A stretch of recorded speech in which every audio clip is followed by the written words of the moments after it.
Welcome back to R for Economics. Now we're going to be talking about drawing random numbers of different distributions. In the previous video, or one of the previous videos, we talked about the uniform distribution, and we were able to just say run if,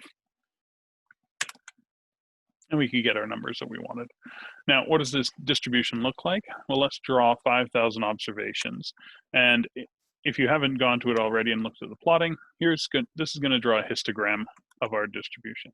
And as we can see, if we put our curve in, we should be around 1, and it should be even all the way across. So our density is 1 all the way across. Now, if we look at our norm, here we can change our different means and standard deviation. So this is going to be the standard normal, and this one's going to be a different distribution of the normal distribution. So if we wanted to look at the distribution itself, we can obtain our distribution from 5,000 draws. Another distribution is the binomial. So this would be flipping a coin in this case, because the probability is set to a half, so it's a 50-50, and then the number of trials is 1. So how many times you flip your coin? You flip it once, and what do you get? How many successes do you get? Well, the binomial is going to be either 0 or 1, because you're flipping a coin once, and it can either be heads or tails. So if it's heads, if it comes up heads, it's a 1, and if it comes up tails, it's a 0. So here we got tails, heads, heads, heads, heads, heads, heads, tail, tails, heads, tails. Now, we can look at the distribution for this, and we can see that it's going to just be zeros and ones, and the probability is about 50-50. Okay, so it's going to either be at 0 or either be at 1. Now, if we have 10 trials at 50%, that means that we should have an average of about 5.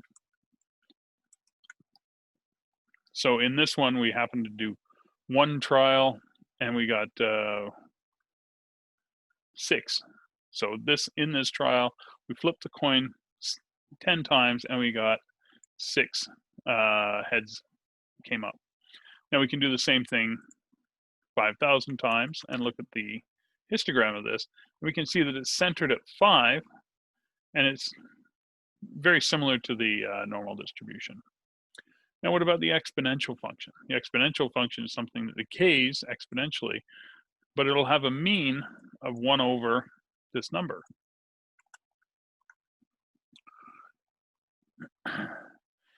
So here we can see that we drew a bunch of numbers, and then here we found the mean, and we see that it's very close to our 2500.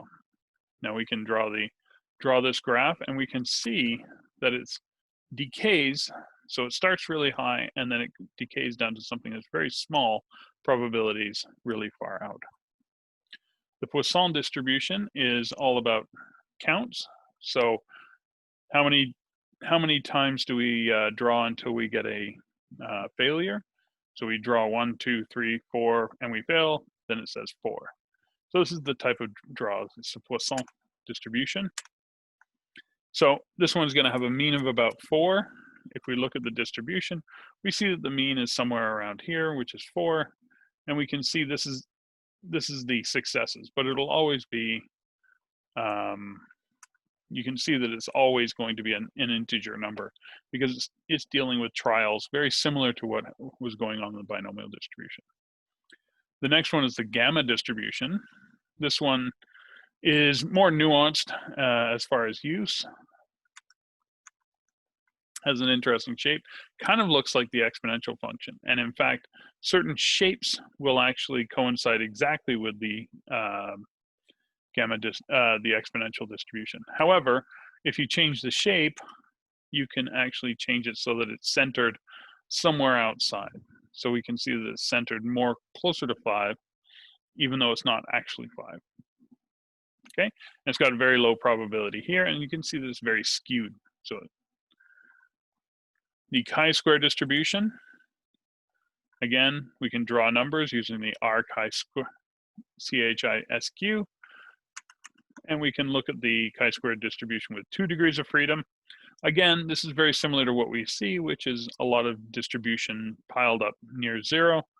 But if we start getting our degrees of freedom, higher degrees of freedom, we see that it starts to push out because the chi-square, that 5, the degrees of freedom actually indicates the expectation of the distribution as well. So the expectation is 5. And there's a lot of density here, and the tails are long, which pushes the average further out.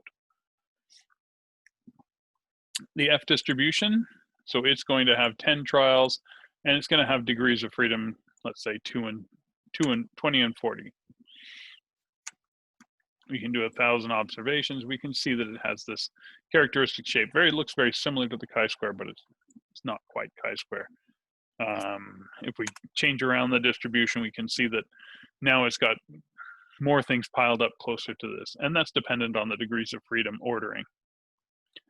Another thing that we have is, rather than just using for all of these, we can have the P and the Q functions. Now the P will give you, if you give it a number which is in its domain, it will return the CDF value. So 1.65 should coincide with 95%. Okay. And if we look at the quantile, so you give it what the percent or probability that you want, and it will return the value. So 1.6444854. And what we can see is that these things are the inverse of each other. So if I give it the 95th percentile in Q norm, it's going to give me 165, so on and so on. And then that's going to go into P norm, which is going to return me the 95 percentile. And vice versa for P in a Q function. So give it 1.65, you will return 1.65. Okay, great. And we'll see you in the next video.